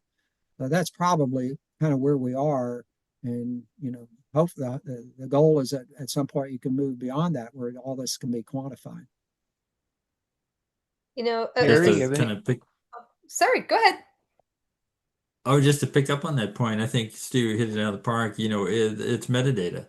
And even though some of our sites are unique, the key aspect of that is keeping that information with that station so that a user will understand what that station represents. And so, Stu mentioned, we have a couple of stations in valleys. One in particular is in a flood zone, and it's flooded 4 times. But we keep it there because we know that point is important. So we just put all of our old equipment there, and we know we're going to lose it, but that station's valuable enough that we keep it. So, but the key point there is the metadata. And if you use the metadata correctly, then you can make that station work for the numerical model ingest. I'm sorry, I keep jumping in. I'm so excited. I've been on approach with a question. John teed me up, but Jerry, that was really neat to hear about. It's not. It's that decision is a decision. This is not how all mesonettes are designed. I don't think to put equipment in harm's way. I think there are other philosophies. There's a variety of philosophies about siting requirements. Something that I did hear from many users is a desire to have more observations in places that are less traditionally siting, less traditionally sited, and that includes valleys, that includes the flood prone areas, and it really depends on what are you doing it for? What is your purpose? And I think part of what you've discussed is public safety is a primary purpose for the stations you're putting forward, and having conditions, in a floodplain, you can imagine there being all kinds of benefits to that. So on that train of thought, something that might be special about your Mesonet, you are housed at Western Kentucky University, WKU. You are co-located with a really wonderful emergency management program, sort of a weather emergency management focused program. Have you guys been able to build anything together? Is there a partnership between the Mesonet and the emergency management side of your house? Yeah, our department is somewhat built around that idea. And so we have, uh, right now we're collaborating on an NSF project called CLIMBS, which is a 5-year EPSCoR grant from National Science Foundation built around the idea of data of hazard mitigation. And so that's our focus right now. And I think, especially in the next couple of years going forward, you're going to see more and more coming out of our department built around that emergency management hazard mitigation field for sure. On the climate side of things, we have a couple of products out right now, kind of building on this. We've just to put in a shameless plug, we've developed a Kentucky climate timeline, so you can go on to kyclimate.org and you can pull up any high impact weather event over the last, we're going back to the 1700s. And we have a little blurb about all of those, and we continue to add to that. And it's primarily a student project. We have students diving into old records and pulling out things. And but that's a lot of fun. That's the first tip of the iceberg from what we're doing. But you'll see a lot more to come, hopefully, in the next couple of years. But great question. Hey, so last but not least, Shane, you're the public outreach man. What are you doing with the public outreach for the Mesonet? And what webcams are you going to impress James Spann with? What are you going to show us? Yeah. Well, I do have several that I can show you from a variety of events over the last year. It's been an odd year for Kentucky. We had the floods in February. We had the floods in April. We were running one of our wettest years ever through the first 6 months of the year. It was still second place at the end of June. And then all of a sudden, we get to July, the spigot shuts off. We get into drought during August and September.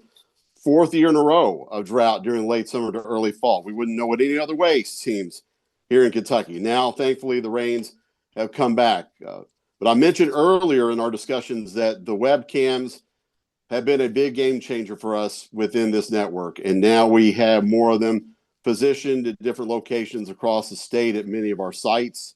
They give us real-time imagery that folks can find on our website at kymesonet.org, as well as through our app, which is a very handy way to see that information and marry that up with the numerical data that we are picking up and measuring at our sites, and also archiving onto our monthly climate summaries. With regard to the website, it's going to get a makeover very soon. I can't pinpoint exactly when, but we are going to integrate some new things into the homepage. One thing that we added to our website last year, which seems to be a hit with a lot of folks, for those in the public and private sectors alike, are a variety of maps for a variety of parameters, ranging from temperature with maxes and mins for recent days, recent months, to things like heating degree days, also for precipitation, solar radiation measurements, and the things that we measure below ground with our hydroprobes, like the soil temperature and soil moisture. All that is now available, and we're hoping to bring that over to our homepage to make the availability even more accessible for the general public. So things coming down the pike that we're very excited about. With the new sites too, we've had now 5 additional sites go into the network this year. It is our biggest year for new sites added to the network since 2011, some 14 years ago. So we're very excited about that. And we're going to squeeze in one more site build in the East region before this year is out. We broke ground on that last Thursday. Can't tell you what county that's in yet, but this will be our 3rd one in the East region in 2025. And this is an area where, as Stu referred to, it's very hard for us because of the topography to build these new sites. But this is one that's going to be located on school ground. So we are super stoked about that, with more in the queue, it looks like, as we go into 2026. Awesome. Can you share any pictures for us? Are you able to do that at your undisclosed location?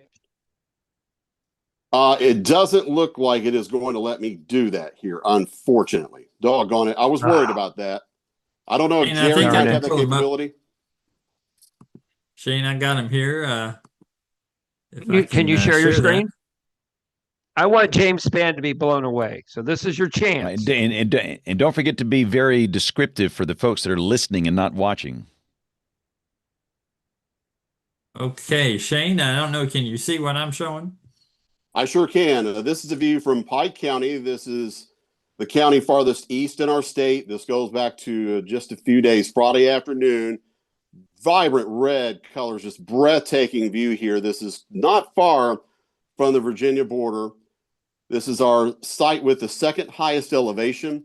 I believe it is north of Black Mountain, and fall color is nearing peak. in the mountains of eastern Kentucky, and it looks absolutely gorgeous out there. Whoops. There we go. So I referred to the flooding that we had, historic flooding at that in April. This is from our site in Butler County, which is in the south central portion of the state, not too far from Bowling Green. This looks like one of the lakes. We have many of them in Kentucky, like Lake Cumberland or Bear River Lake. No, this is backwater from the Green River. The Green River had a top 5 crest at the site near Woodbury, and that happens to be the 4-letter identifier for the name for this site, WDBY, located in southern Butler County, when we had the Green River cresting around April 8th this year. So if it wasn't flooded there, Shane, people would not, you would see a crop field there, and you would not even be able to see the river in the picture. The river itself is in the far extreme there, where you can see the little bit of hills and trees there in the background. So the river's back there. You would not be able to see it. All you would see is corn or soybeans or something of that nature normally. That's right, and I appreciate the additional context there. The Green River also got out of its banks during the February floods, and what was unique about that event was after we saw the heavy rainfall on the 15th that was 5 inches plus in some parts of the state, we had some snow on top of that. When Arctic air roared in here the following morning, we could see the snow just on the outer line of that water where the water had crested from the river the next day. So that was an interesting sight for sure.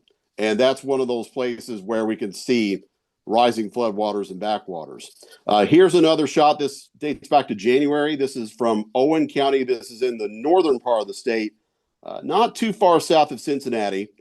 There were some sites in the north that had snow cover for about 3 weeks solid early this year. And that's kind of rare for us in Kentucky. We had one significant snow and ice storm hit the state on the first weekend of the year back in early January.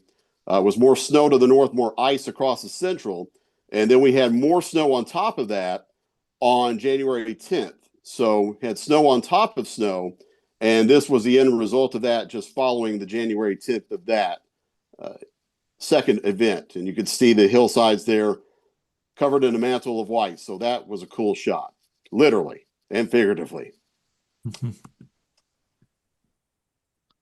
Now, Shane doesn't know I'm going to show this one. This was from the meteor shower a few nights ago. I'm That's pretty slick. sure this was, there were a lot of calls around Louisville about the meteors, and I think this was one that we caught. This is from just south of Louisville, looking north towards Louisville, and I think we got a meteor on there. We do collect the images overnight. The cameras are infrared, so occasionally we'll see something at night. Usually deer, but occasionally we'll get some kind of space meteorite or such. It's rare, but we can get them, especially during the meteor showers.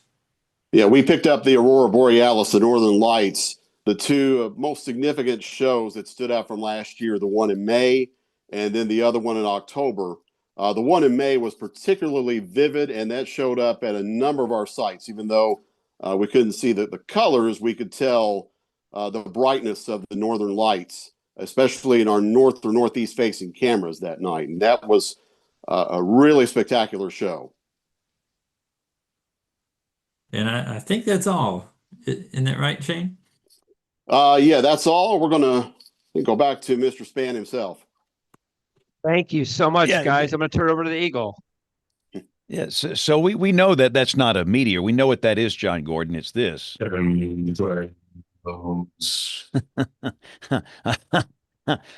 that note, we got to take a quick break here. We're going to hear from Tony Rice and his astronomy report. We've got Jen in This Week in Tornado History. And for everybody, for Stu, Jerry, and Shane, fair warning, you will all be required to have a pick of the week here shortly. So that's all coming up as WeatherBrains rolls along. Looking beyond the atmosphere, here's Tony Rice with your astronomy outlook. An update on Comet C 2025 A6 Lemon. It reached its closest point to Earth last week, but is expected to continue to brighten slightly this week and early next as it approaches perihelion on November 8th, its closest point to the Sun. It's currently visible to the naked eye, but only from really dark sites. A decent pair of binoculars will help from the suburbs or rural areas, but don't expect anything like you've seen in photos. Those are very long exposures. To see the comet, look in the west about an hour after sunset. It'll be about 20 degrees above the horizon, or twice the width of your outstretched fist. Each evening, it's going to move a little bit to the south, and you've got about 2 hours before it sets. You're looking for a fuzzy dot, and if you squint really hard from that dark site, you might be able to make out the tail. Speaking of those beautiful images we've been seeing, note the blue tail. This is likely due to carbon monoxide gas coming from the frozen nucleus of the comet as the sun warms the surface, causing that gas to eject along with dust that forms the tail. Sunlight ionizes the CO and creates that beautiful blue glow. That's your astronomy outlook. Follow me at RTP Hokie for more spacey stuff like this. This week in tornado history. Late on November 2nd, 1997, a powerful F3 tornado tore through New Smyrna Beach, Florida. The path length was 3 miles. It developed west of U.S. Highway 1, racing to the east-northeast at about 50 miles per hour. After briefly lifting near Chisholm Elementary School, the twister slammed into New Smyrna Beach High School, causing F1 damage before rapidly strengthening. At the Venetia Villa subdivision and Diamond Head condominiums, it reached F3 intensity. Large, well-built homes were leveled, and the National Weather Service reported that winds were strong enough to blow out glass walls and toss furniture into the Indian River Lagoon.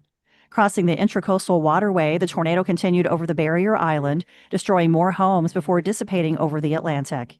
In all, 31 homes were destroyed, nearly 300 were damaged, and 32 people were injured. The damage totaled $14 million. Well, well, well, it is time to dig into the email inbox, and just maybe there's something in there this week. We do have a few emails this week. Thanks everybody for writing. We had a few come in about Melissa, just really curious to see our thoughts on the storm and how historic it is. We had got an email that came in from Steve Holmes about just some of the recent shows. He brought up about the rating of a tornado. I guess we were talking about that a few weeks ago. The rating of a tornado matters to the survivors in part as a measure of their own resilience. If you had to get hit in the jaw, had to, would you rather get punched by Mike Tyson in his prime or by some ham and egger from a local gym? Why Tyson, of course. You survived a punch from a much feared boxing great. Substitute EFI for Mike Tyson, and you get the idea. Survivors took the worst that nature could throw at them, and they survived. So that little bit of swagger could help them going into the recovery. So we were talking about that when we were talking about the rating of the increased rating of Enderlin. And then also with more and more Mets considering setting up their own shops online, I am surprised. I've heard no one suggest entrepreneurship classes like sales, marketing, accounting, and business plan creation. How long do you reckon it'll be before Met schools set up an entrepreneurship track?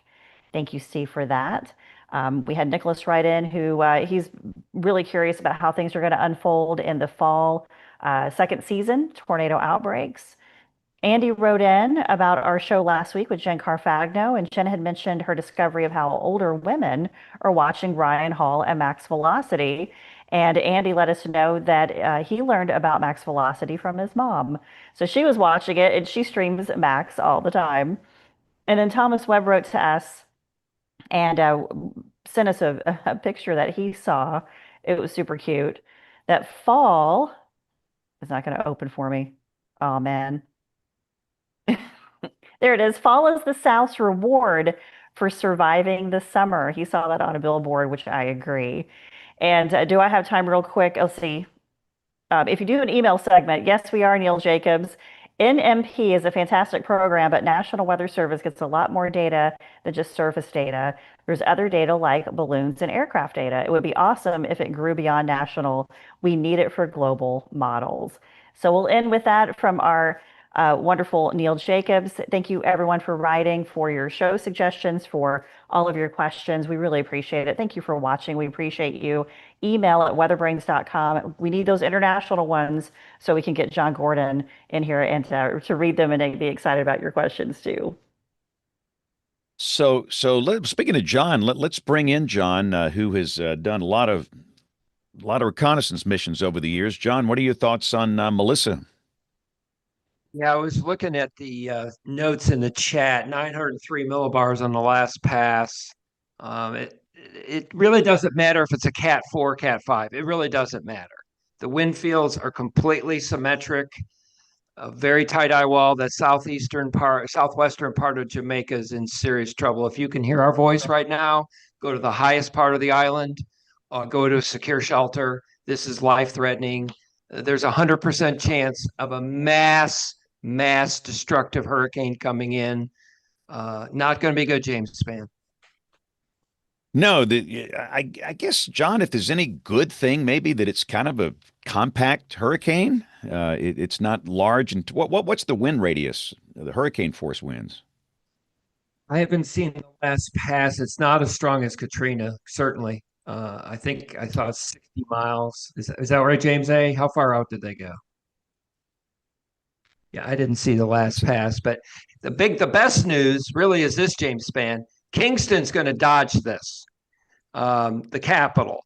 They're going to get maybe 15, 20 inches of rain, maybe more, but they are not going to take the direct part of the northeast eye wall. That northeast eye wall is not going to be pretty. Looks like Montego Bay might have a bigger problem than Kingston, John. Do you think? It appears that way. Yeah, absolutely. Yeah. So again, just terrifying images here. But again, we must move on because we've got to do picks of the week. In fact, I'll just say my pick of the week is some of the video from one of the flights into Melissa today. The video is just staggering. Once they get in the eye, the presentation is unbelievably remarkable. Even for some old geezer like me that's seen several of these over the years, but goodness gracious, the video is just incredible. So again, we'll put all of these links up on weatherbrains.com. So Jen, let's go to you for your pick of the week. What you got for us? So mine is a post from Roger Hill from 2002. It just struck me. It was a mesmerizing view of this tornado that he got video of. It was an absolutely epic sunset rope out of an F4 tornado in Brown County, South Dakota. Perfect ending to a perfect day, June 23rd, 2002. A 9-minute rope out sped out to 32 seconds, and I was just in awe of it. So that's my pick. Outstanding. Okay, very good. Let's see, James Adelot, let's get him in because he's got to do the 9 o'clock news. James, what's your pick? My pick is finally some calmness coming, at least to the operational side of the Storm Prediction Center, with a no thunderstorms forecast for Wednesday. How about that? I love fall. No thunder across the entire contiguous United States. Nice to see a calm map there. That is good. Okay, Rick Smith, what is your pick of the week? We occasionally do cross promotion for some other podcasts. The Stormfront Freaks podcast, which was very popular for 247 episodes. They ended their run this past week. James got to be on the next to the last show, and I was on for a few minutes on the last show.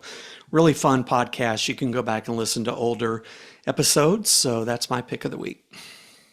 Awesome. Yeah, it was fun being on the show with those guys, and they do a great job. And there's some really good weather podcasts, and boy, they were entertaining, good information, and but they're moving on to other things, which happens. Okay, Kim, give us your pick of the week. Sure. Well, because we're doing the Mesonet themed episode today, I'm going to throw in my Mesonet paper. So if you're interested in the anecdote I shared earlier and other anecdotes, feel free to consult the paper. Indeed. Great pick. Okay, John Gordon, you're up. Go. Yes, sir. So James talked about the hurricane. The hurricane hunters, the men and women are out there right now risking their life, flying at 10,000 feet. We're getting 180 knots against the aircraft. They're heroes. So check them out on Facebook. I like this site called myfoxhurricane.com.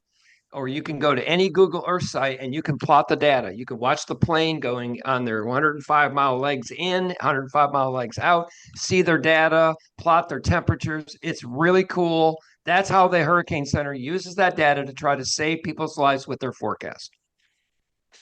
And they are absolute heroes, the ones that fly those missions. And you're so right, John. So thank you. Okay, Stu, we're going to go to you for your pick of the week. Go, give us a good one.